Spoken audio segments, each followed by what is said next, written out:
Hi guys, it's Natalie here. I wanted to take a moment and first thank you for all of you out there who are watching these videos, sharing it, commenting it, liking it, subscribing. I am so humbled and you have no idea how happy it makes my heart to meet like-minded people through this social media and be able to at least know there is a place to share, and whoever's meant to hear it will hear me and will be able to learn and grow together. So thank you. Someone asked me today to talk about holding space and how do you do that with your kids, with your friend, and what does it even mean? And what about validation? How does that mean? What does that mean? So, one of the things I want us to slow down and break down for us to understand is that empathy and validation and compassion is a skill that you need to be exposed to know how to utilize it. It's just like swimming, walking, riding a bike.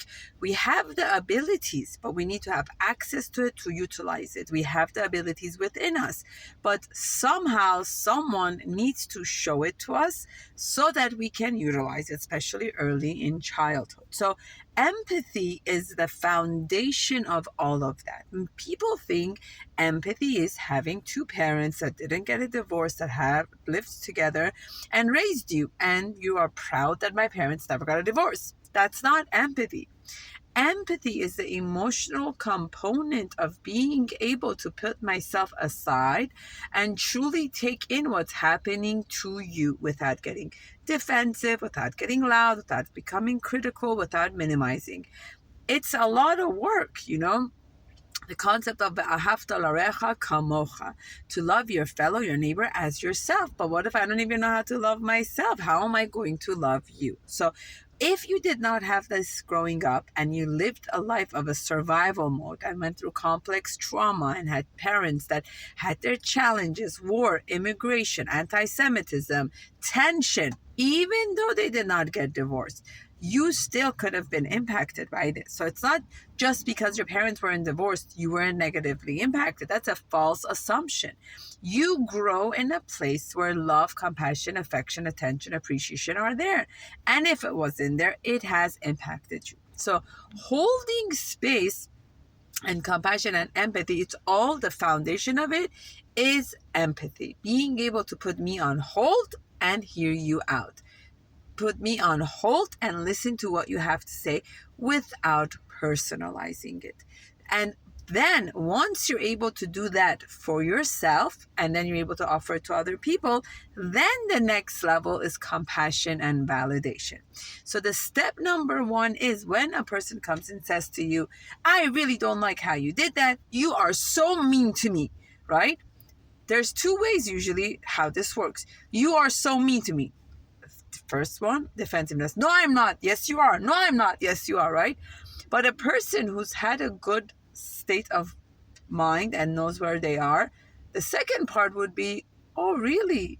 Tell me why. Tell me what happened that you're saying this. Where is this coming from, right? The step number two, where is this coming from, is from empathy, right?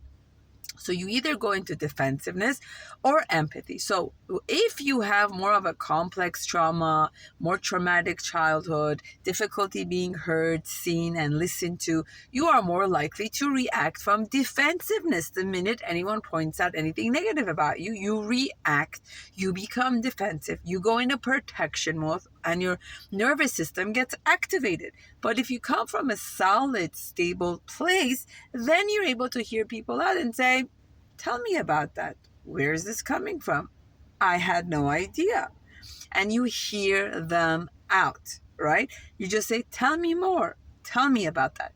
And that is a really good habit to get into to create the foundation of empathy and hearing people out instead of shutting them down and minimizing it. Get over it. It's not a big deal. Let it go. What's a big deal? You make everything into a big deal. These are all minimizing and character trait of survival mode, not thriving. It's not easy. It's challenging, but the more you get into a habit of it, you release energy, you release expressions, and you're able to hold space. But you got to do it with yourself first. Hold space for your own feelings, naming it, acknowledging it, and accessing it. Thank you for watching. Let me know what your thoughts are.